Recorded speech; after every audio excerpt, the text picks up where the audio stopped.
तो hello friends, very good evening to all. So अभी हम लोग आ चुके हैं नेक्स्ट लेक्चर पे, लेक्चर नंबर 15 पे। तो स्टार्ट करते हैं लेक्चर में। पिछले लेक्चर में जैसा कि हमने डिस्कस किया था, हमने आपको overall like Rain Man problem, sorry, जो बोट रिवर प्रॉब्लम है उसमें मैंने आपको ऑल टर्मिनोलॉजीज बता दिया था। बस कुछ चीजें थोड़ी सी रह रही हैं। रह नहीं रहा, टाइम मिनिमम हो गया था, ड्रिफ्ट हो गया था, शॉर्टेस्ट पाथ मैंने आपको बता दिया था। इसमें अभी एक चीज बस बच रहा है कि शॉर्टेस्ट पाथ में जो कंडीशन है ना, इसी कंडीशन पे ही एक एक्सेप्शन आता है। तो क्या है एक्सेप्शन? क्या है? बिल्कुल लॉजिकल चीज, आपको समझ आएगा। देखिए, हमने जो आपको क्या बताया था, शॉर्टेस्ट पाथ के लिए मैंने बताया था कि जो यू आ रहा है, जो हमने आपको सॉल्व करके दिखाया था, कंडीशन को लेता हूँ अभी यहाँ पे, कि हमने पिछली बार क्या डिस्कस करा था शॉर्टेस्ट पाथ के लिए। हमने शॉर्टेस्ट पाथ के लिए बात करा जब हमारे पास दो, जब रिवर की बैंक आ रही है जो, और हमें शॉर्टेस्ट पाथ यही वाला मिल रहा है पाथ जो कि डी डिस्टेंस है। अगर मैं इसी को चलूँ तो यही शॉर्टेस्ट पाथ होगा। बट इसके लिए कंडीशन क्या थी कि जो मेरा कैपेबिलिटी वाली वेलोसिटी थी, कैपेबिलिटी यानी कि जो भी velocity in still water given होगा, फिर velocity with respect to river given होगा, या फिर इंजन की स्पीड गिवन होगा, ऐसे करके जितने वेलोसिटीज गिवन होंगे, मैंने लिखवाया था पिछले अच्छे लेक्चर में। वो सारी जो वेलोसिटीज जिसमें मैंने कैपेबिलिटी बनाया था, वो वेलोसिटी अगर थीटा एंगल पे चल रही है वाई एक्सिस पे, और अगर वेलोसिटी ऑफ रिवर इधर है, तो मैंने आपको सिंपल बोला था कि अगर इसको वर्टिकल चलना है तो हॉरिजॉन्टल नेट कंपोनेंट जीरो होना चाहिए। तो मैंने आपको बोला था कि यू आर का, सॉरी, जो भी यू है उसका साइन थीटा वाला कंपोनेंट जो है, this this minus B R is equal to zero हो जाना चाहिए, तभी तो मेरे पास नेट हॉरिजॉन्टल कंपोनेंट जीरो होगा। तो यहाँ से हमने मैथमेटिकली क्या देखा था, हमने मैथमेटिकली ये देख लिया था कि मेरे पास जो यू निकल के आ रहा है, जो यू हमारे पास निकल के आ रहा है, कितना आ रहा है, यू इज इक्वल्स टू, वो आ रहा है V are by sine theta, sorry U नहीं, मुझे साइन थीटा बताना है कि यू तो पता ही होगा ना हमें, यू और भी पता होगा हमें, साइन थीटा एंगल बताना है, डायरेक्शन देखिए कितने पे वो चले कि वो मिनिमम डिस्टेंस ट्रेवल करे। तो यहाँ से साइन थीटा की वैल्यू निकल के आ रही थी, वो क्या आ रही थी, V R divide by U. अब यहाँ पे देखिए प्रॉब्लम क्या है, प्रॉब्लम कुछ नहीं है, बस एक प्रॉब्लम यहाँ पे आएगी मैथमेटिकली, कि जो साइन थीटा है, हमें पता है मैथमेटिक के हिसाब से साइन थीटा क्या है, always less than equals to one and greater than equals to minus one. Condition always and always valid है, कभी ये वैलिड नहीं हो सकती। तो जरा यहाँ पे देखिए, अगर मेरा वी आर, जब तक मेरा वी आर क्या है, वी आर छोटा है, जब मेरा case one when V R is less than U, मतलब कि जो रिवर की वेलोसिटी है वो कैपेबिलिटी वाली वेलोसिटी, मतलब जितने से स्विमर तैर सकता है, जो उसकी कैपेबिलिटी अगर उससे कम है तो कोई प्रॉब्लम नहीं है। उसका क्या होगा, वी आर बाई यू क्या होगा, ये लेस देन वन होगा, और ये साइन थीटा के लिए वैलिड है, कोई प्रॉब्लम नहीं आएगी, ठीक है। बट अगर आप इसी केस में देखें, सेकंड केस, क्योंकि सेकंड केस भी तो पॉसिबल है ना, हो सके कोई बिगिनियर हो, कोई नया स्विमर हो जो कि अभी स्विमिंग सीख रहा हो, या फिर उस दिन रिवर की लेट्स से वेव वेलोसिटी काफी ज्यादा हो गई ना, जो भी टाइड वेलोसिटी उसकी काफी ज्यादा हो गई। तो ऐसे केसेस तो देखने को मिलते हैं ना, कई बार टाइड चीज ज्यादा होगी, फेंक देती है उठा के कई लोगों को, अच्छी खासी उसके पास एनर्जी होती है। अगर कभी ऐसा केस आ जाए कि वी आर ही ग्रेटर देन यू हो जाए, पॉसिबल है ना, इस केस में क्या होगा, इस केस में प्रॉब्लम क्या होगा, एक सेकेंड,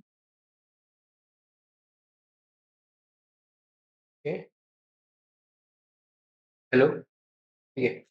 इस केस में क्या होगा, इस केस में अगर मैं ये वाला रेशियो देखूंगा वी आर बाई यू, जो कि मैंने साइन थीटा बोला था, ये केस वैलिड कर जाएगा, क्योंकि ये ग्रेटर देन वन हो जाएगा, कि जैसे मैं यू को नीचे ले जाऊंगा, ये पूरी क्वांटिटी क्या हो जाएगी, ग्रेटर देन वन हो जाएगी, और ये मेरा प्रॉब्लम क्रिएट कर देगा। ये क्या करेगा, ये पूरा का पूरा प्रॉब्लम क्रिएट कर देगा, डेंजर जोन, नॉट पॉसिबल। तो अब यहाँ पे क्या करें, अब यहाँ पे हम लोग फंस चुके हैं पूरे अच्छी तरीके से। क्यों फंस चुके हैं, जब तक आप मीन्स, अच्छा, क्वेश्चन आपको पता चल जाएगा ना, क्वेश्चन में कंडीशन बता दिया तो आपको खुद पता चल जाएगा कि जब तक आपका क्वेश्चन में ऐसा V are less than you है, तब तक कोई प्रॉब्लम नहीं है, आपका सब कुछ क्वेश्चन चलेगा, पिछली बार भी वही हुआ था। लेकिन जैसे ही वी आर मेरा ग्रेटर देन यू हो जाएगा, अगर आपका V are greater than you हो जाए, जैसे इस क्वेश्चन में देखिए, वेलोसिटी ऑफ रिवर क्या दे रखी थी, वेलोसिटी ऑफ रिवर 10 दे रखी थी, बट कैपेबिलिटी में जो वेलोसिटी है वो कितनी दे रखी है, 5 का रूट टू, ठीक है। क्या ये 10 से कम है, हाँ कम है। लेकिन यहाँ पे हमारा केस कैसे वैलिड हो गया, तो मैं आपको वही इस लेक्चर में बताऊंगा कि यहाँ पे वाला केस कैसे वैलिड हो गया, कि अगर आपको चीजें नहीं भी बताऊं फिर भी ये केस वैलिड हो जाएगी। मैं आपको बस समझा रहा हूं इसका डीप केस क्यों हो रहा है, क्योंकि जो जो भी इस फॉर्मूले को देखेगा उसको ये डाउट तो आया होगा ना। मैं इसलिए इस चीज को एक्सप्लेन कर रहा हूँ, इसकी जरूरत नहीं है, हमेशा ये अप्लाई करिए। आप हमेशा ये वाला मतलब ये वाला हमेशा छोटा बाई बड़ा, मतलब कि साइन थीटा ऐसा रखे कि वन आए। वहां पे क्या मैंने रखा, साइन थीटा वन आ गया था ना, वी आर बाई यू ही तो रखा था साइन थीटा के लिए, कहाँ गया, क्या क्वेश्चन था यहाँ पे, रिवर्स दिस, हमने क्या निकाला था यहाँ पे, हमने टाइम निकाला था ना, ठीक है, ये तो क्वेश्चन वो था ही नहीं, हमने टाइम निकाला था, हमें मिनिमम डिस्टेंस निकालने के लिए चाहिए वो सवाल था, नहीं टाइम, ठीक है। हमने यहाँ पे टाइम निकाल रखा है, अभी मिनिमम डिस्टेंस वाला सवाल नहीं कराया था मैंने, करवा रखा है मेरे हिसाब से, आई थिंक मिनिमम डिस्टेंस का सवाल। अच्छा नहीं कराया है। ओके, अभी इस वीडियो में ले लेंगे क्वेश्चन। फॉर शॉर्टेस्ट पाथ, अच्छा कॉन्सेप्ट बताया है मैंने, और मैंने आपको यहाँ पे फाइंड ड्रिफ्ट पूछा है, फाइंड टाइम। अच्छा ठीक है, दो दो ही हुआ था, ड्रिफ्ट का हुआ था और टाइम का हुआ था, शॉर्टेस्ट पाथ का भी नहीं हुआ है ना। ठीक है, शॉर्टेस्ट पाथ में आपको कॉन्सेप्ट बता रहा था, और उसके बाद हमने लेक्चर को एंड किया था, ठीक है। तो अभी शॉर्टेस्ट पाथ यहाँ पे करके इसका क्वेश्चन कर लेंगे। तो प्रॉब्लम क्या हो रही है एक्चुअली, आप देखेंगे ना, तो आपके पास जो फॉर्मूला है sine theta V are by u, आपको हमेशा बस इस चीज को ध्यान रखना है कि ये वैल्यू कभी भी ग्रेटर देन 1 नहीं हो सकती। तो वी आर और यू में से जो भी बड़ा होगा ना, उसको आप नीचे रखिएगा। क्यों नीचे रखिएगा? क्योंकि आपको ये चीज तो फॉर्मूले से डेरिवेशन से क्लियर है कि साइन थीटा जो है वो वी आर यू का रेशियो आएगा। अब वी आर ऊपर जाए कि यू नीचे, यू ऊपर जाए, ये डिपेंड करेगा कि कौन बढ़ रहा है। जो बड़ा होगा वो नीचे जाएगा, ताकि डिनोमिनेटर बड़ा हो तो पूरा न्यूमरेटर 1 से कम हो जाएगा, तो साइन थीटा का केस वैलिड रहेगा कि डायरेक्शन मेरी सही आएगी। बट मैथमेटिकली हम देख पा रहे हैं ये केस तो सिर्फ तभी वैलिड है जब लेस देन, जब मेरा वी आर क्या लेस देन यू है। जब V are greater than you है, ऐसा क्या हो रहा है कि मेरा वी आर नीचे चला गया, क्योंकि ये तो अलाउ नहीं करता। जो हम डेरिवेशन देख रहे हैं बेसिक से सिंपल, एक्स डायरेक्शन में वेलोसिटी जीरो करके, उससे क्या मिल रहा है, sine theta equals to V are by u. But यहाँ पे केस वायलेशन आ रहा है कि जब मेरा वी आर बड़ा हो जाएगा, तो हम लोग इसको भी, मैं इसको फील कराने के लिए दिखा रहा हूँ कि जिनको इसमें डाउट है कि अब इसको कैसे सॉल्व करेंगे, चलो क्वेश्चन करेंगे, तो क्वेश्चन हमेशा बड़े को नीचे कर दिए, साइन थीटा का केस वायलेट मत करने दीजिएगा, काम हो जाएगा। हमें मैथमेटिकली भी जानना चाहिए ना कि अगर हम अच्छे से डीप में हर चीजों को पढ़ रहे हैं, इसको भी समझ में आना चाहिए ऐसा क्यों हो रहा है। तो हम उसके पीछे का आपका लॉजिक बताने वाले हैं यहाँ पे, ठीक है। तो जो केस ये वायलेट कर रहा है, इसके लिए हम लोग अलग से सॉल्व करेंगे कि ये जो केस कब तक वैलिड है, जब तक v are greater than you है, sorry v are less than you है। केस टू के लिए हम लोग अलग से सॉल्व करेंगे। केस टू के प्रॉब्लम क्या आ रही है जरा देखिए। केस टू में हमें पता है कि जब भी हम केस टू लगा रहे हैं यहाँ पे रिवर के लिए, तो जरा बताइए कि जो एक्चुअल में लेट्स से इनिशियल पॉइंट ये है और फाइनल पॉइंट ये है, ठीक है, और ये पार्टिकल ऐसे चल रहा है, ठीक है, लेट्स से यहाँ पे ऐसे चला। बट जब मैं मिनिमम डिस्टेंस की बात कर रहा हूं, तो मिनिमम डिस्टेंस क्या है, डी था, बट ये पार्टिकल एक्स चलता है ड्यू टू रिवर। अगर मैं लेंथ देखूं, मतलब जो पार्टिकल ने डिस्प्लेसमेंट चला है, लेंथ का वेक्टर, जो जो उसका डिस्प्लेसमेंट वेक्टर क्या है, under root of D square plus of X square, यही तो इसका डिस्प्लेसमेंट वेक्टर, बताइए मॉड। अब अगर मैं इसको मिनिमाइज करना चाहता हूं, मैं चाहता हूं कि मेरा पार्टिकल मिनिमम डिस्टेंस पे चले, मिनिमम डिस्टेंस डिस्प्लेसमेंट ट्रेवल करे, तो इसके लिए क्या मुझे इस पूरे क्वांटिटी को मिनिमाइज करना चाहिए? हाँ बिल्कुल मिनिमाइज करना चाहिए।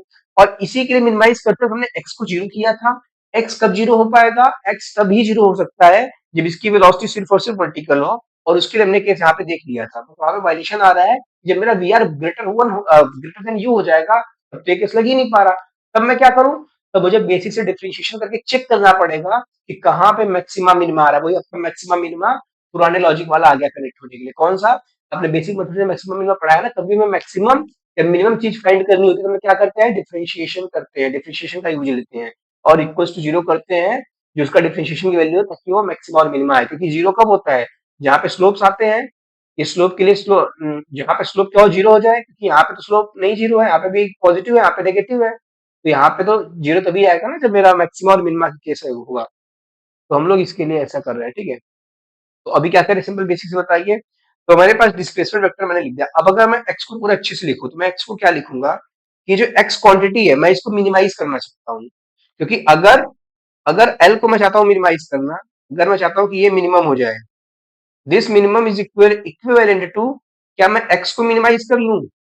क्यों? Because D is constant, because D is constant. D तो कांस्टेंट है ना। डी क्या है? डी तो मेरे पास विड्थ ऑफ द रिवर है। विड्थ ऑफ द रिवर तो ऑलवेज कांस्टेंट रहेगी, उसको हम लोग कम ज्यादा कर ही नहीं सकते। हम लोग एक्स को मिनिमाइज कर सकते हैं ना अपने, अगर डिस्प्लेसमेंट को मिनिमम करना है तो ऑब्वियस सी बात है। तो मैं एक्स की वैल्यू को पहले निकालूंगा कि एक्स क्या है मेरे पास। तो एक्स कैसे निकलेगा बताइए। हमने अपना एजम्पशन क्या माना था कि जो हमारे स्विमर की वेलोसिटी है, कैपिटल से यू है, और रिवर की वेलोसिटी हमने मान रखा है वी। ठीक है, आप इसको वी आर भी बोल सकते हैं, नो प्रॉब्लम। मैं वी मान रहा हूँ, वी आर लिखने पर अजीब लगेगा। अगर यहाँ पे मैं थीटा एंगल पे मैं इसका जंक्शन मान रहा हूँ, मैं थीटा पे इसको फिर से चला रहा हूँ, ठीक है। वो थीटा कितना आए ताकि मिनिमम डिस्प्लेसमेंट ट्रेवल करे, उसके लिए हम लोग इस पे डिस्कस कर रहे हैं। तो अब हम क्या कर सकते हैं, यहाँ पे सिंपल हम यहाँ पे निकाल सकते हैं अभी कि this net velocity in x direction, अगर हम नेट वेलोसिटी इन एक्स डायरेक्शन देखें, वी नेट इन एक्स डायरेक्शन, वो क्या आ जाएगा बताइए? क्या वो v minus of u sine theta आएगा? क्योंकि इसका एक कंपोनेंट इधर आएगा v साइन थीटा, इधर आएगा v cos थीटा। जो नेट वेलोसिटी x में आ रही है v minus u sine theta, और ये ग्रेटर देन जीरो आएगी। क्यों? क्योंकि मेरा रिवर की वेलोसिटी u से काफी बड़ी है। यही प्रॉब्लम दे रहा था ना तभी कि ये वर्टिकल नहीं जा पा रहा, क्योंकि रिवर की वेलोसिटी इतनी ज्यादा है कि वो उधर नहीं जा पा रहा था। तो हमें x को मिनिमाइज करना पड़ेगा, x को जितना मिनिमम कर सकते हैं वही हमारा क्या हो जाएगा, वो हमारा केस हो जाएगा मिनिमम डिस्प्लेसमेंट का। तो हम लोग क्या कर रहे हैं, वी नेट को निकाल लिया हमने। अब डिस्प्लेसमेंट क्या होगा एक्स में, तो अगर मुझे एक्स का डिस्प्लेसमेंट निकालना है तो वेलोसिटी इन एक्स डायरेक्शन जो कि कितना है v माइनस का u साइन थीटा, और टाइम, टाइम अब पूरा जब तक वो क्रॉस ना कर जाए, तो बैंक को क्रॉस करने का।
Hello hello hello, now it is good.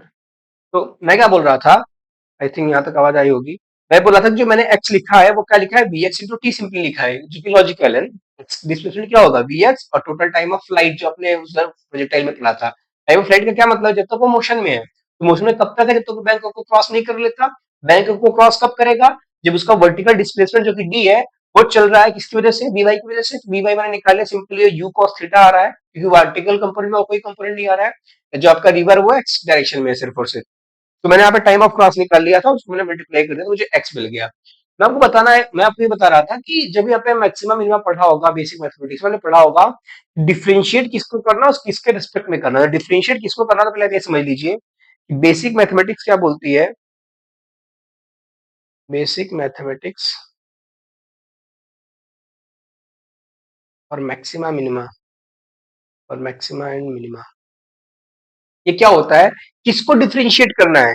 तो अगर यहाँ पे आपको लिखना हो आउटपुट, योर आउटपुट क्या है, आपका आउटपुट किसे मिनिमाइज और मैक्सिमाइज करना चाहते हैं उसको डिफरेंशिएट करते हैं।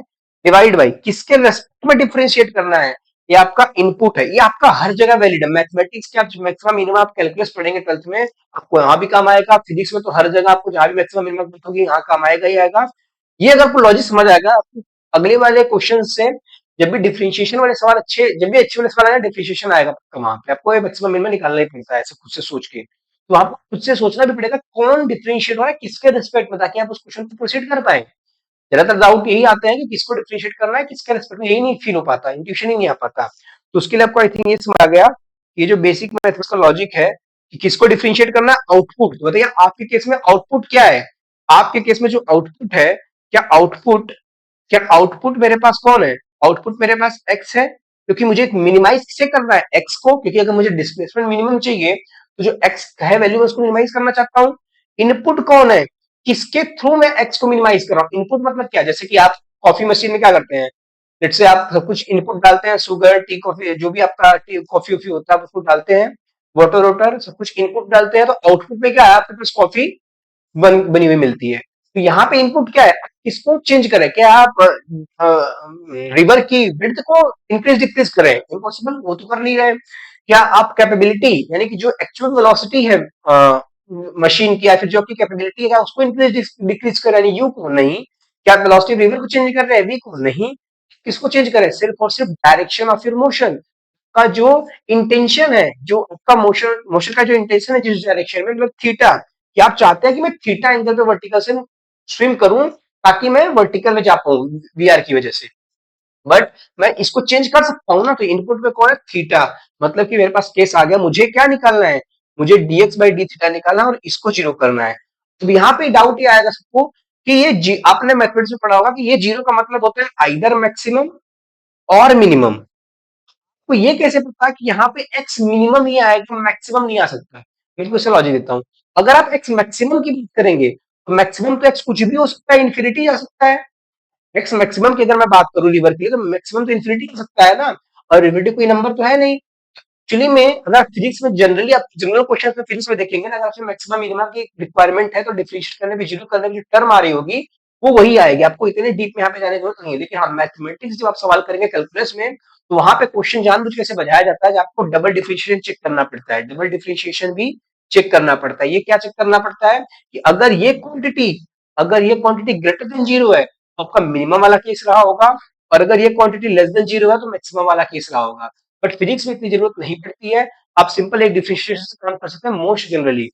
हाँ, कुछ एडवांस वाले क्वेश्चंस में आपको ऐसा करना पड़ जाएगा, अगर लॉजिक से सोचे तो वहां पे भी काम बन जाता है। जैसे यहाँ पे लॉजिक से मैं क्या सोच रहा हूँ कि एक्स मिनिमम ही पॉसिबल है ना, मिनिमम एक्स पॉसिबल है जीरो, बट मैक्सिमम तो कोई नंबर थोड़ी पॉसिबल है। मिनिमम जीरो तो पॉसिबल है, कोई क्वांटिफाइड नंबर है। तो मैक्सिमम एक्स तो कुछ भी पॉसिबल नहीं है, मैक्सिमम एक्स तो इन्फिनिटी हो सकता है। तो इन्फिनिटी कोई नंबर तो एग्जैक्टली है नहीं।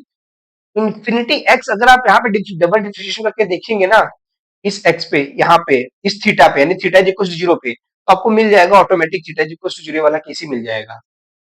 सॉरी, मैं क्या बोल रहा हूँ, मैं ये बोल रहा हूँ कि आप इसको चेक करके देखेंगे इज इक्वल टू जीरो वाला डबल डिफरेंशिएशन वाला केस, डबल डिफरेंशिएशन वाला अगर केस आपको चेक करके देखें, ये तो यहाँ पे आपको ग्रेटर देन जीरो मिलेगा ही मिलेगा। ठीक है, आप उसको चेक करके देख सकते हो। मैंने आपको एक्सप्रेशन दिखा दिया ना, एक्सप्रेशन। आप इसको डबल डिफरेंशिएशन भी कर लीजिए। पहले एक बार मैं डिफरेंशिएट करके दिखा देता हूँ, तो मैं क्या बोलूँ भी समझ आ जाएगा आपको। मुझे dx बाई डी थीटा वाली टर्म चाहिए, तो dx बाई डी थीटा पहले निकालिए। तो यहाँ पे मैं प्रोडक्ट रूल लगाऊंगा। प्रोडक्ट रूल क्यों लगाऊंगा? मैं डी थीटा वाली जो दो जगह टर्म है, एक तो यहाँ भी थीटा है और एक तो यहाँ भी थीटा है। ठीक है, पहले मैं एक्स को लिखता हूँ और अच्छे से, क्योंकि एक्स ना थोड़ा वैसा लिखा हुआ है। v is equal to u का साइन थीटा लिखा है, और क्या लिखा है?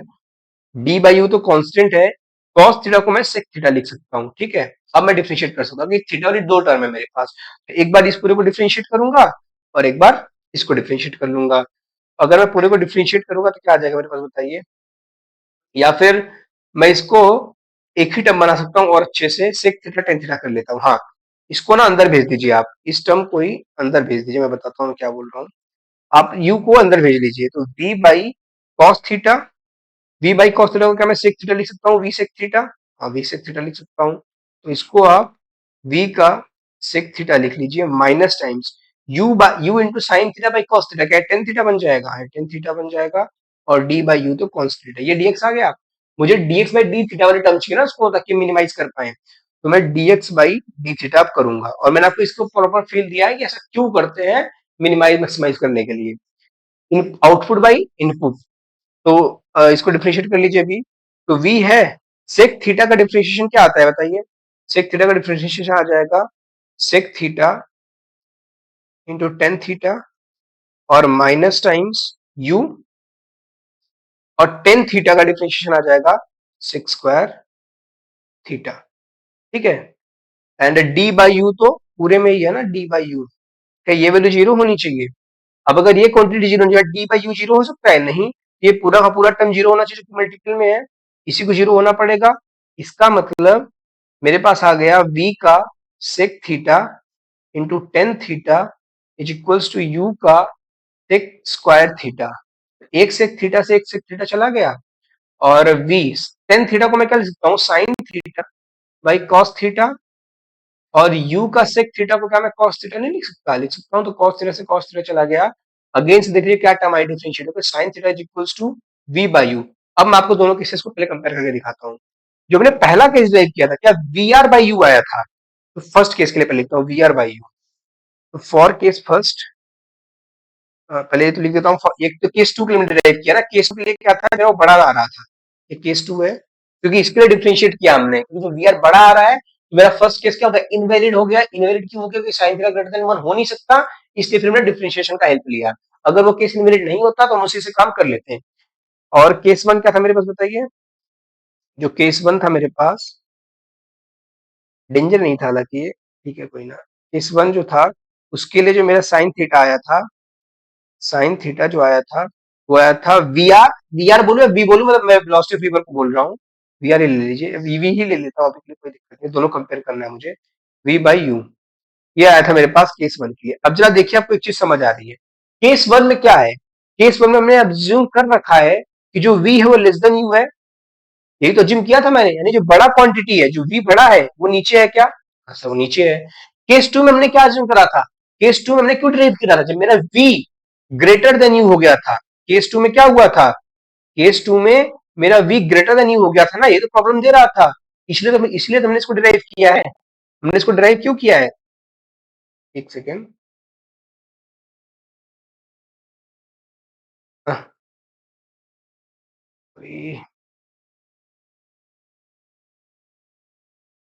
हमने इसको ड्राइव क्यों किया है, हमने इसको ड्राइव इसलिए किया है कि हमारा v ग्रेटर देन u हो गया। मतलब ये जब इनवैलिड हुआ, पहले ये इनवैलिड हुआ, उसके बाद हमने केस टू ड्राइव किया, तो उसके लिए क्या आ गया, बड़ा कौन था v, देखिए जो बड़ी क्वांटिटी वो नीचे चली गई। तो मतलब मैं वही बोला था आपकी इसके पहले कि अगर आपको चीज ना बताता, मैं सिंपली आपको ये ट्रिक बता देता। ट्रिक में क्या है, ट्रिक में क्या है कि जो साइन थीटा है, साइन थीटा क्या है, थीटा वही वाली कंपोनेंट है कि हमें कितने एंगल पे यहाँ पे ट्रेवल करने का इंटेंशन रखना चाहिए कि कितने एंगल पे मैं इसको रो करवाऊं। एक्चुअल में यहाँ पे रो कर ऐसा जरूरी नहीं है, एक्चुअल में तो कुछ कहीं और जा सकती है वो boat due to river, but जो हमारा इंटेंशन हो इस डायरेक्शन में होना चाहिए, थीटा एंगल पे वर्टिकल। सो यही पूछा जाता है, जो थीटा हमें निकालना हो, क्या निकालना है हमेशा, आप बोल सकते हैं smaller value, smaller value divide by bigger, या फिर लार्जर, ठीक है, लार्जर वैल्यू,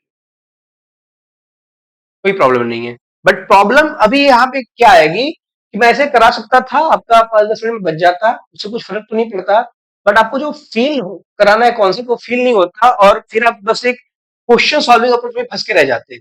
बट जब हम किसी कॉन्सेप्ट को सीखते हैं ना, तो हमारा उसके पीछे का बहुत सारे लॉजिक्स और हमारे माइंड को और एक सिग्नल मिलता है कि और चीजें सीख पाए, उसका और लाइक डेवलपमेंट अच्छा खासा होता है ना न्यूरॉन्स की। वो सब अलग बात है। इस चीजों को सिखाने के पीछे है कि आप चीजों को रटिए मत। मैं इसको शॉर्ट्स में फिर रील्स में डाल सकता हूँ एज अ ट्रिक, बट वो ट्रिक ही रहेगा, उसको कुछ ऐसा खास फायदा जैसे स्टडी में नहीं होगा, वो बस एग्जाम ओरिएंटेड अप्रोच ठीक है। बट अगर हम कॉन्सेप्ट को फील करने की बात करें, प्रॉपर हर एक चीज का आंसर होना चाहिए, क्वेश्चन होना चाहिए कि क्यों ऐसा हो रहा है।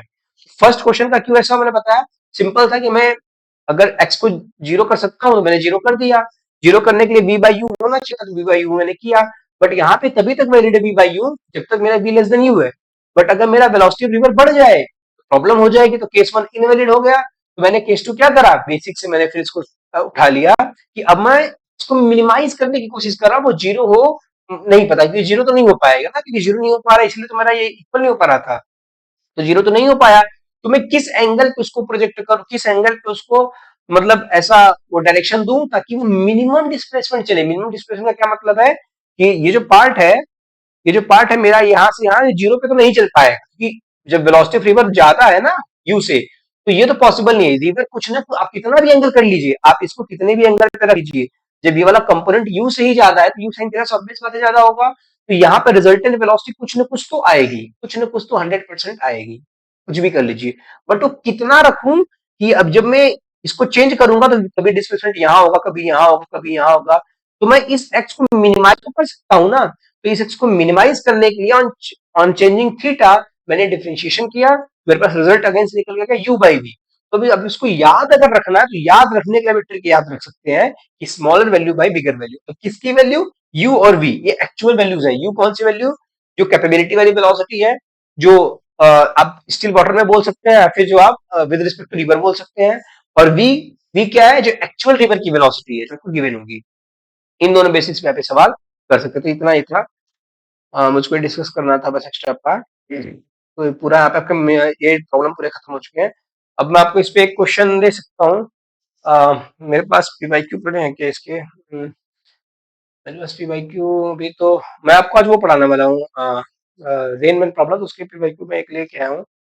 तो मैं इसका खुद से क्वेश्चन बना लेता हूँ, नहीं तो एक क्वेश्चन अगर ठीक है, एक क्वेश्चन बना ही लेते हैं मिनिमम डिस्टेंस पे। तो लेट मी सेलेक्ट पेन।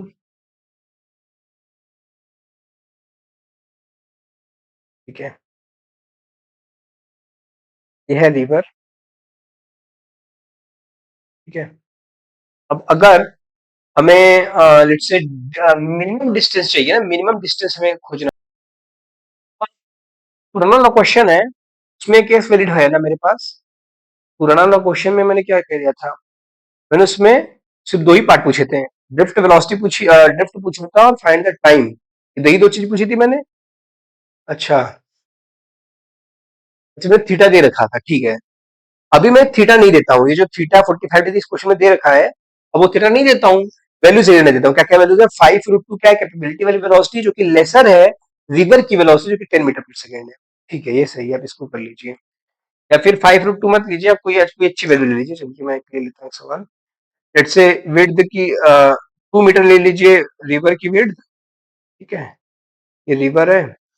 और ये जो वेलोसिटी है, मैं लिख देता हूँ, velocity of swimmer in still water,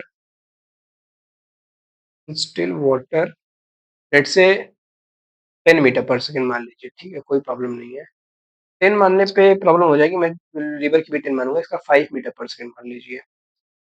and velocity of velocity of river is 10 metre per second. अब यहाँ पे देखिए सेकंड केस लगेगा, क्यों लगेगा, वेलोसिटी ऑफ रिवर क्या है, ज्यादा है। अगर वेलोसिटी ऑफ रिवर ज्यादा नहीं होती, अगर ये उल्टा होता, let's say velocity of swimmer in still water 10 होता और रिवर 5 होता, तो मेरा sine theta simple is equal to, पहला वाला केस वैलिड था कि सिंपल हॉरिजॉन्टल वेलोसिटी में जीरो कर सकता हूँ, वो जीरो करके निकाल लेता, काम हो जाता। उसके लिए बताने की जरूरत नहीं थी कुछ भी, आपको बेसिक से कर सकते हैं, मैंने आपको पिछले लेक्चर में बोला भी था। बट सेकंड केस वाला बताना जरूरी था कि ये वाला केस आपको कैसे समझ आएगा कि यू बाई वी लाना है। ठीक है, इसके लिए आपको प्रॉपर फिल दे दिया हूँ, डेरिवेशन भी करवा दिया हूँ। तो ये दे रखा है, पूछा गया है find the minimum distance, find minimum displacement displacement travel by swimmer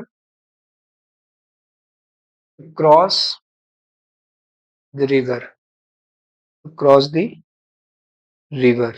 क्या क्वेश्चन पूछा गया है कि अब आपको एंगल नहीं दे रखा है, तो अगर आपको एंगल नहीं दे रखा तो कोई बात नहीं, अब हम अपना वही सिंपल लॉजिक लगाएंगे कि रिवर की विड्थ तो दे रखी है ना 200 मीटर, अच्छी बात है। रिवर की एक्चुअल वेलोसिटी दे रखी है मुझे 10 मीटर पर सेकेंड। मुझे एक्चुअल कैपेबिलिटी वाली स्पीड दे रखी है, क्योंकि मैंने बोला स्टिल वाटर में क्या मतलब है, स्टिल वाटर में जब रिवर की वेलोसिटी जीरो नहीं होगी, तो स्टिल का मतलब क्या है, जब रिवर शांत हो बिल्कुल, उसमें कोई वेलोसिटी नहीं है, उस समय जो वेलोसिटी है उसकी कैपेबिलिटी वेलोसिटी में जितने से वो चलेगा उसकी एक्चुअल वेलोसिटी ही होगी। तो वो वाली वेलोसिटी कितनी दे रखी है, 5 मीटर पर सेकेंड दे रखी है। अबे थीटा इसे मुझे नहीं दे रखा, मैं थीटा एज्यूम कर लूंगा। और अभी मैंने आपको क्या डिराइव करवाया था, मैं थीटा निकाल सकता हूँ, क्योंकि अभी इस केस में अगर मैं साइन थीटा के लिए वो केस लगाता, फर्स्ट केस क्या था बताइए। फर्स्ट केस था आपके पास v बाई यू। मैंने आपको मैंने आपको v बाई यू से करवाया था साइन थीटा, ठीक है।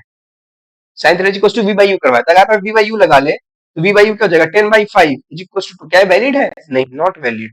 आपको ऑब्वियसली समझ, अच्छा कोई याद करने की जरूरत नहीं है, क्योंकि तो ये वैलिड ही नहीं है। ऑब्वियस बात, क्या करूं, उल्टा कर दूं इसका तो मेरा काम हो जाएगा, हाँ उल्टा कर दूंगा तो काम हो जाएगा। उल्टा क्या करना, आपने भले फॉर्मूला पढ़ाओ v बाई यू, बट अगर वो उल्टा करके देखिए u बाई v करूँ तो u क्या है 5, v है 10, क्या है 1/2 आ गया। अरे वाह, बहुत बढ़िया। क्या लेस देन 1 है, वैलिड केस है, हाँ वैलिड केस है, मतलब आपको थीटा डायरेक्टली मिल गया। बट ये ट्रिक या फिर एक तुक्का अलग चीज है, बट इसके पीछे का लॉजिक मैं आपको बता दिया कि ऐसा क्यों हो रहा है। कि केस टू है, मेरा v क्या है बड़ा, तो मैंने को ड्राइव करके दिखाया कि u बाई v ही आ रहा है फॉर्मूले से sine theta. Minimise the displacement, minimise displacement निकाल लिया, u बाई v हमने निकाल लिया, तो साइन थीटा आ गया, थीटा क्या आ जाएगा 30 डिग्री। अगर थीटा 30 डिग्री आ गया तो क्वेश्चन हो गया ना खत्म। आपके पास डिस्प्लेसमेंट मिनिमम पूछा गया था, ये 200 दे रखा है, और यहां से यहां, एक सेकेंड, ये हमें डिस्प्लेसमेंट निकालना है ना, तो हमें जो हमारा जो इंटेंशन है वो 30 डिग्री पे होना चाहिए मोशन। और ये वाली वेलोसिटी मुझे 5 मीटर पर सेकंड दे रखी है, वाली वेलोसिटी मुझे 10 मीटर पर सेकंड दे रखी है। अगर आपको डिस्प्लेसमेंट वेक्टर बताना है, डिस्प्लेसमेंट का मैग्नीट्यूड बताना है एल, क्या होगा, under root of D square plus of X square. D तो पता है, एक्स नहीं पता, ड्रिफ्ट ड्रिफ्ट निकाल लीजिए अभी। ड्रिफ्ट निकाल लेंगे, सिंपल। ड्रिफ्ट कैसे निकलेगा, तो जो ड्रिफ्ट आएगा, वो ड्रिफ्ट क्यों आएगा, तो टाइम, पहले तो वीएक्स निकालते हैं। जो वीएक्स है वो आ जाएगा 10 माइनस का 5 का साइन थीटा, साइन थीटा यानी कि साइन 30, साइन 30 यानी कि 1/2 यानी कि 5/2। तो आ जाएगा 10 to the 20 - 2 15/2, ठीक है। 15/2 वीएक्स आ गया। टाइम ऑफ क्रॉसिंग, क्रॉसिंग का टाइम कितना है, time of cross, cross river, जो रिवर को क्रॉस करने का टाइम, वो क्या है, वर्टिकल डिस्प्लेसमेंट। जो हाँ, वर्टिकल डिस्प्लेसमेंट कितना है, 200 मीटर। और वर्टिकल की स्पीड कितनी है, 5 का cos 30, cos 30 यानी कि √3/2। तो यह क्या टाइम, अगर मुझसे एक्स पूछा जा रहा है, एक्स, एक्स कितना हो जाएगा, एक्स हो जाएगा वीएक्स यानी कि 15/2 इंटू टाइम ऑफ क्रॉसिंग यानी कि 200 × 2 डिवाइड बाई 5 × √3, ठीक है। तो 5 3 जा 15, 2 से 2 कैंसल, √3 से एक 3 जाएगा तो √3 बच जाएगा। तो जो मेरे पास आंसर आ जाएगा 200 √3 आ गया। ये एक्स आ गया।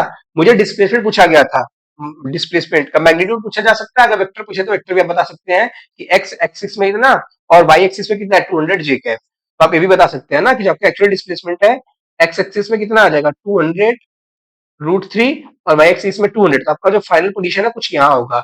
जो ये डिस्प्लेसमेंट है ना, ये मिनिमम डिस्प्लेसमेंट है एक्चुअली में, क्योंकि वेलोसिटी रिवर ज्यादा, मैं वही आपको बोल रहा था, जब भी वेलोसिटी रिवर ज्यादा होगी तो आप चाह के भी वर्टिकली एकदम सामने अपोजिट साइड पे नहीं जा पाएंगे।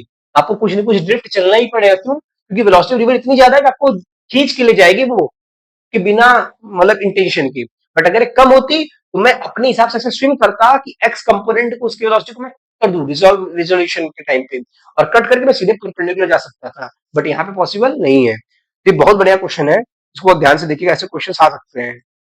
तो मॉड ऑफ एल क्या हो जाएगा, अंडर रूट ऑफ 200 का स्क्वायर जो कि डी का स्क्वायर है, प्लस ऑफ 200 √3 का होल स्क्वायर।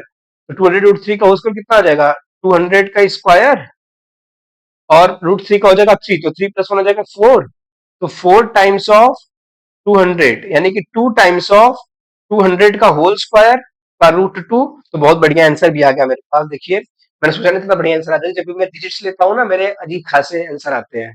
बट इस बार अच्छा आ गया। 200 तो दोनों ही रूट कट जाएंगे, 4 मीटर, 400 मीटर।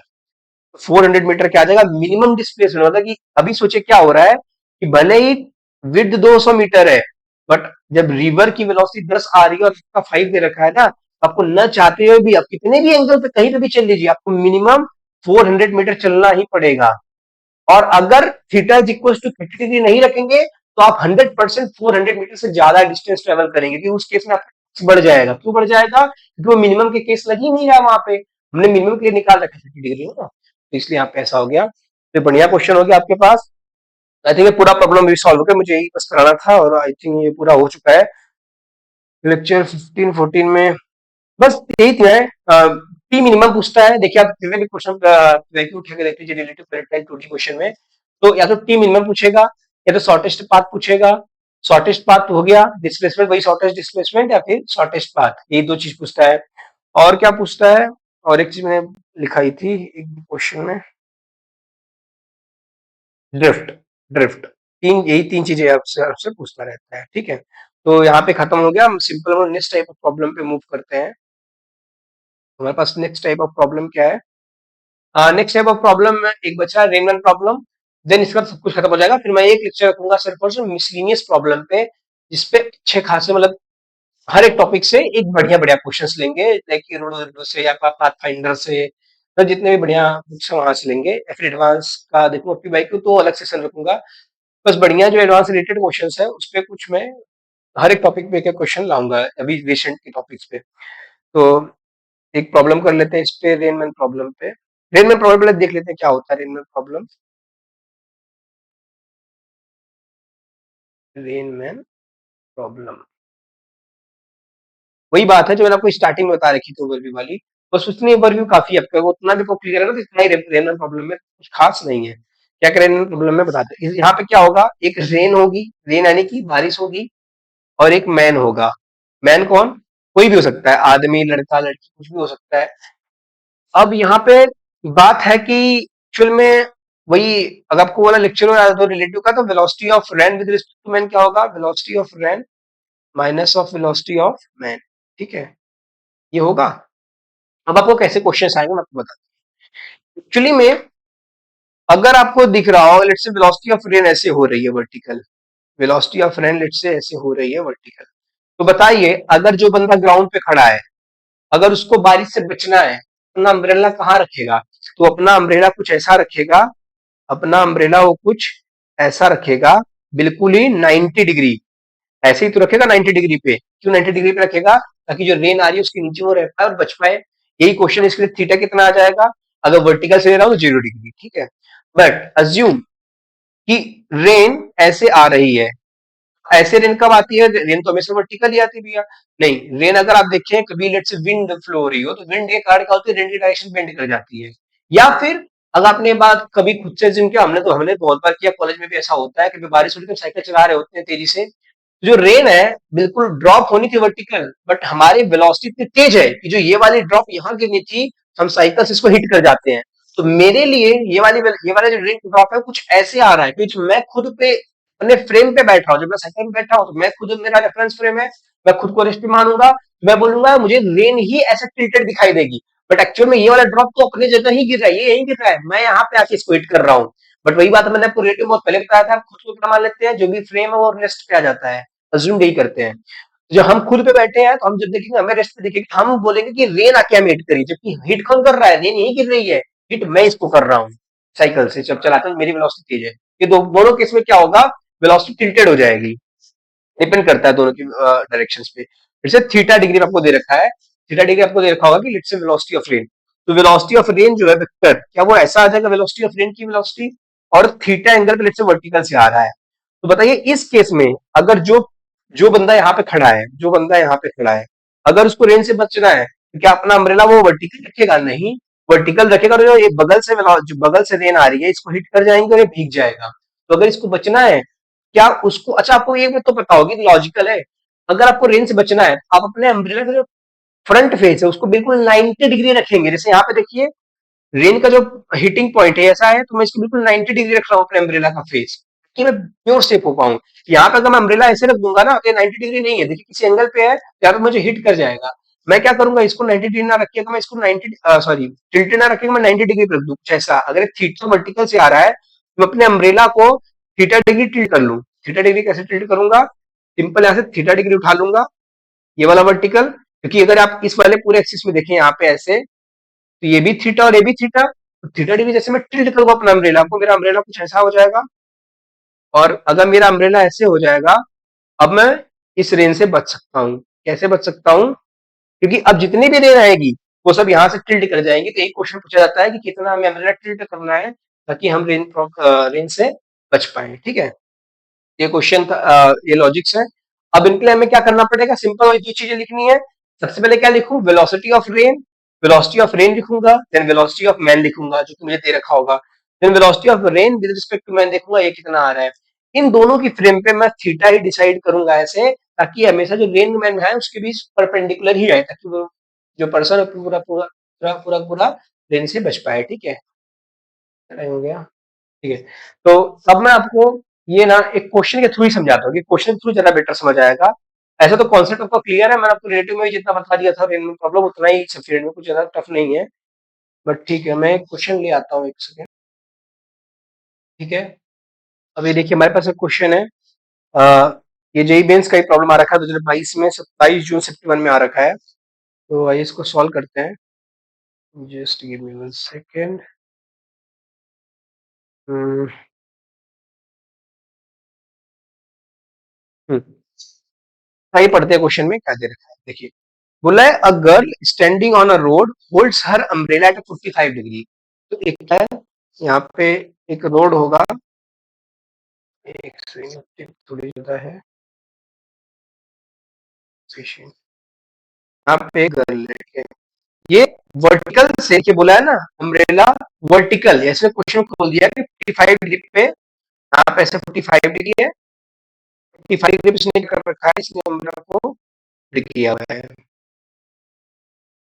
ऐसा। ओके, तो क्या बोल रहा है, vertical to keep rain away, ताकि रेन से वो बच सके। If she starts running without umbrella with a speed of 50 to 2 kilometre per hour, अगर वो बिना अम्ब्रेला के वो रन करना स्टार्ट कर दे, उसने अम्ब्रेला को फेंक दिया और रन करना स्टार्ट कर देती कितने से, 50 टू 2 किलोमीटर पर आवर से। ठीक है, तो क्या बोला है, the rain drops hit her head vertical, the speed of the rain drops with respect to the moving, वही बोला ना, हर बार आपको मिलेगा वी, तो तीन चीजें के बीच खेलेगा, V V R V R. और मैं इसके कुछ भी नहीं करता, मैं आपको हर लेक्चर में करा चुका हूँ कि रिलेटिव में कैसे इनको सॉल्व करना है, माइनस क्यों करना है, सबको बता चुका हूँ। आप इस क्वेश्चन को बिना कुछ पढ़े भी कर सकते थे, बट मैं आपको एक रेफरेंस के लिए आपको दिखा दे रहा हूँ।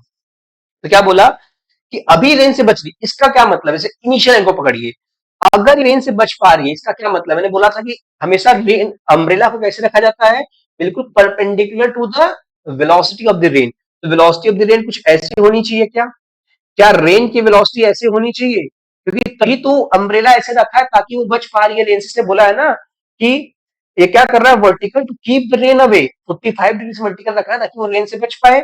मतलब कि जो रेन की वेलोसिटी वो 45 डिग्री होगी वर्टिकल से, और इधर लेफ्ट की साइड होगी, और जो अम्ब्रेला वो राइट इधर 55 डिग्री पे ऐसे रखा हुआ है। Her umbrella with vertical to keep rain away if she start, हाँ ठीक है ये। तो मुझे वेलोसिटी ऑफ रेन नहीं दे रखा है, ठीक है, तो मैं अभी एक चीज बता सकता हूं, मुझे डायरेक्शन पता होगी वेलोसिटी ऑफ रेन की। अब एक बात सुनिए, उसने सेकंड केस में क्या बोला, सेकंड केस में बोला कि जब यही गर्ल अम्ब्रेला को छोड़ के 15 रूट 2 से भगती है, 15 रूट 2 किलोमीटर पर आवर, जब वो भागने लगती है, चलने लगती है, इसको वेलोसिटी ऑफ रेन फील होता है। देखिए क्या बोला है, rain drops with respect to moving, the rain drop hits her head vertically, मतलब जब ये मूव करती है तो रेन ड्रॉप्स इसके हेड को वर्टिकली हिट कर रहा है। मतलब कि इसके लिए रेन ड्रॉप्स कैसे होगी, वर्टिकल। मैंने आपको शुरू में क्या बोला था कि दो केस होते हैं, या तो रेन खुद से ही किसी एंगल पे इंक्लाइंड हो गया है विंड की वजह से, या तो रेन तो चाहे जैसे विंड हो रही हो, हम अपने मोशन से भी उसके डायरेक्शन को कंट्रोल कर सकते हैं। मैंने कैसे कंट्रोल करके दिखाया था, बोला था ना, जब भी रेन चल रही है, जब हम अपने वेलोसिटी से मूव करते हैं तो क्या करती है, हमें अज्यूम होता है कि हमें हिट कर रही है किसी इंक्लाइंड पे। वही चीज है कि जब ये रेन 15 रूट 2 से चलने लगी, तो रेन की इनिशियल डायरेक्शन क्या थी, मुझे इनिशियल देखिए दे रखा है, इनिशियल विंड की वजह से 45 डिग्री इंक्लाइंड आ रहा है रेन का आपका वेलोसिटी। बट जब वो चलने लगते हैं तो उसको 15 रूट 2 से आपको वेलोसिटी ऑफ रेन हिट करना है। इसका क्या मतलब है कि अगर मैं velocity of rain with respect to girl निकालूं, अगर मैं velocity of rain with respect to girl निकालूं, तो क्या ये यही वाली वेलोसिटी है क्या, ये जो वेलोसिटीज है क्या है, velocity of rain with respect to girl. क्योंकि गर्ल के रेस्पेक्ट में जब गर्ल मेरी मूव कर रही है, उसी टाइम पे तो वेलोसिटी ऑफ रेन को वर्टिकली दिख रहा है। तो इस केस में क्या होगा, जीरो आई कैप प्लस लेट से वी वाई जे कैप, क्योंकि जो भी वेलोसिटी सिर्फ जे कैप में होनी चाहिए ना, एक्स कैप में नहीं आ सकती विद रिस्पेक्ट टू में। ये मेरी कंडीशन हो गई, क्वेश्चन ही खत्म हो गया, कंडीशन समझ आई, क्वेश्चन खत्म हो चुका है। अब सिंपली क्या पूछा है, the speed of the rain drop पूछा है ना, निकाल लीजिए, कुछ भी नहीं करना। लेट अस अज्यूम, हम मान लेते हैं कि वेलोसिटी ऑफ रेन लेट से आर है, ठीक है। एक्चुअल वेलोसिटी तो ये है, क्योंकि यहाँ पे कोई मूव नहीं कर रहा है, गर्ल क्या है, रेस्ट पे है, सिंपल हमने ना 45 डिग्री पे रख रखी है रेन से बचने के लिए, तो रेन बिल्कुल 45 डिग्री पे आ रही होगी। तो अगर मैं वेलोसिटी ऑफ रेन निकालूं, velocity of rain, velocity of rain मुझे दे रखा है, लेट से इनिशियली तो मुझे नहीं पता कितना है, बट वी आर मैंने मान लिया। वेलोसिटी ऑफ रेन का जो वेक्टर है वो वी आर माइनस का वी आर का cos 45 यानी कि √2 आई कैप, क्योंकि पीछे की तरफ मैंने माना है, और माइनस ये भी आएगा, नीचे की तरफ है, तो minus of we are by √2 J cap, क्योंकि नीचे की तरफ जा रहा है। दो कंपोनेंट है ना, वी आर आई कैप और जे कैप, ये दोनों component i cap j cap. Velocity of rain मिल गया। अब वेलोसिटी ऑफ गर्ल कितना है बताइए, वेलोसिटी ऑफ गर्ल जब वेलोसिटी ऑफ गर्ल मूव कर रही है, क्योंकि इनिशियल केस में तो वेलोसिटी ऑफ गर्ल मूव कर नहीं रही थी, उस केस में तो उससे 45 डिग्री पे वेलोसिटी ऑफ रेन एक्चुअल दिख रही थी। बट जब गर्ल मूव करने लगी, जब दौड़ने लगी, तो उसके रेस्पेक्ट में जो वेलोसिटी थी रेन की, वो एक्स एक्स एक्सिस में जीरो हो गई। तो एक्चुअल वेलोसिटी ऑफ गर्ल है जो मोशन में है, वो कितना है, वो है 15 रूट 2 आई कैप, क्योंकि पॉजिटिव एक्सिस की तरफ मूव करवा रहा हूं मैं इसको। अब मुझे क्या निकालना, velocity of rain with respect to girl, तो फॉर्मूला लगा दूं, velocity of rain minus velocity of girl. आप लोग बोलोगे क्या करवा रहे हो, तो कोई जरूरत नहीं इस क्वेश्चन की, मुझे पता है, बट फिर भी मैं प्रैक्टिस लिए करवाऊंगा, आप भी प्रैक्टिस करिए क्वेश्चंस की।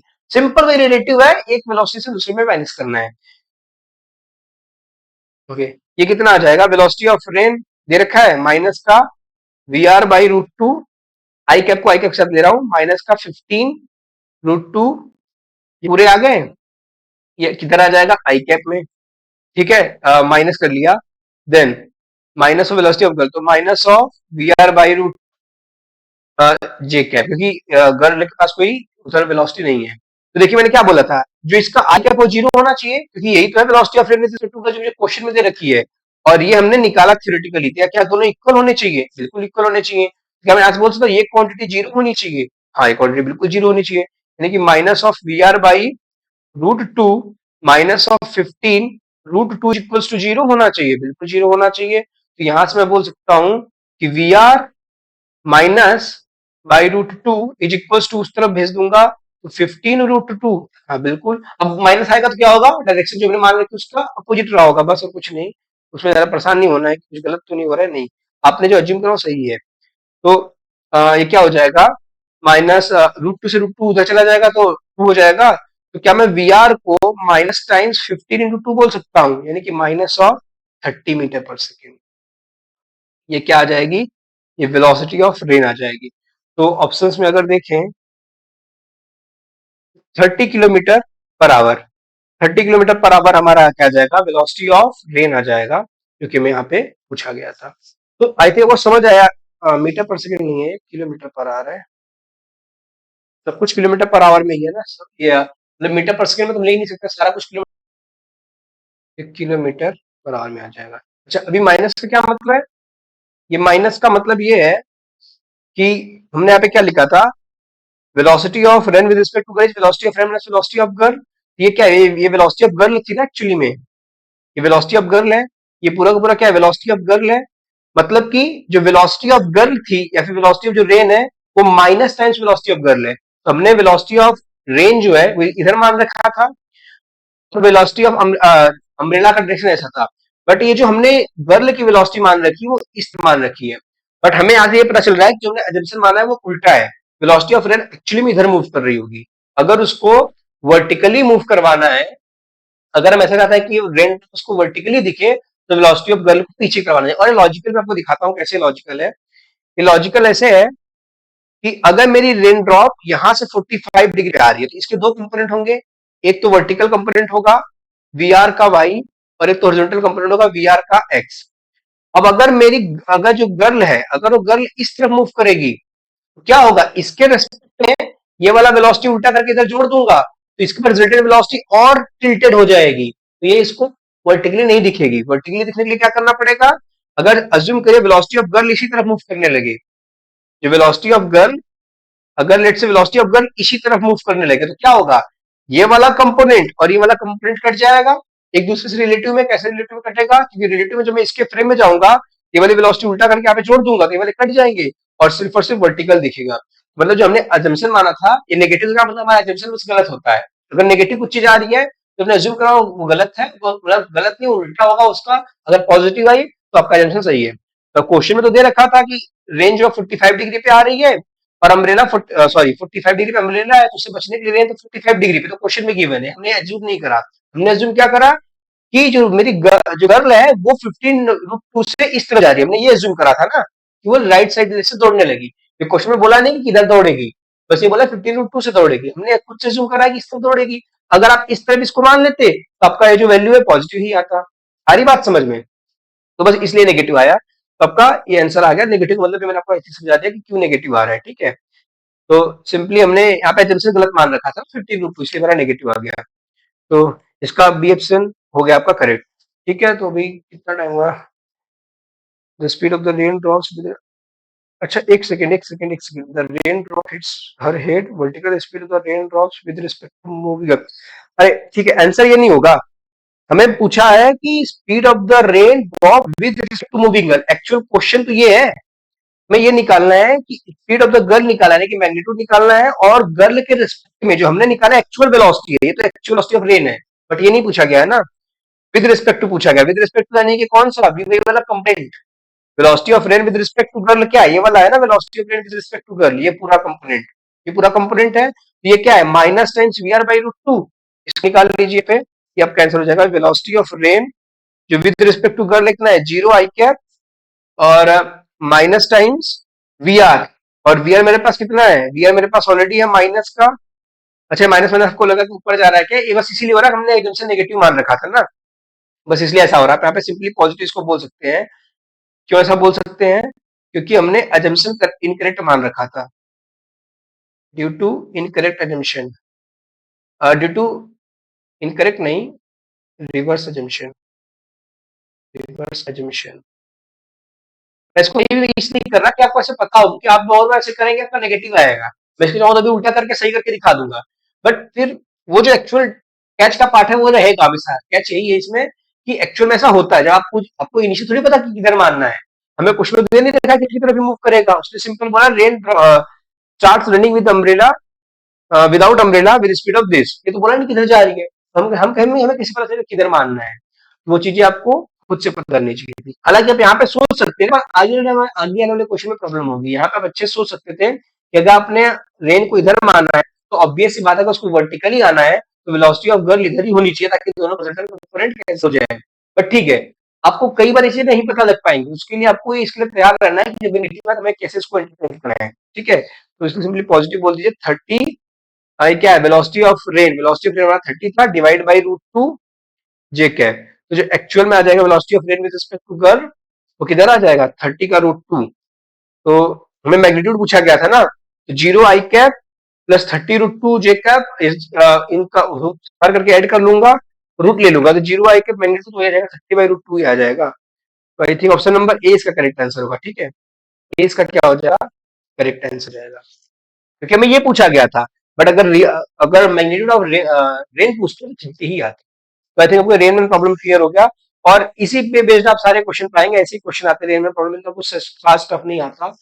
तो ठीक है, आई थिंक अभी लेक्चर 50 मिनट हो गया, तो इतना ही क्वेश्चन अभी इतना ही रखते हैं। आपका काइनेमेटिक्स डन हो चुका है, कंप्लीट हो चुका है, कुछ मिसलिनियस प्रॉब्लम्स बच रहे हैं, वो एक लेक्चर में अभी ले लेंगे, नेक्स्ट लेक्चर में उसको कर लेंगे। एक ही लेक्चर बच रहा है आपका मिसलिनियस प्रॉब्लम का, आप उसको कर देख सकते हैं, अगर एडवांस के पूरा तैयारी कर रहे हैं तो उसको देख सकते हैं, अच्छे प्रॉब्लम्स है वो थोड़े से। बाकी आपका काइनेमेटिक्स यहाँ पे खत्म हो चुका है, अब हम लोग नेक्स्ट लेक्चर पे नेक्स्ट चैप्टर में मूव करेंगे मैकेनिक्स में, बट हमारे एक लेक्चर भी बच रहा है। और मैकेनिक्स से पहले मैं सोच रहा हूँ एक बार एडवांस की मैं क्विज भी डाल दूं इस पे, ठीक है, तो उसके बाद हम लोग मैकेनिक्स स्टार्ट करेंगे। तो बाकी ठीक है, अभी के लिए इतना ही रखते हैं लेक्चर को, तब तक पढ़ते रहिए, best of luck, Radhe Radhe.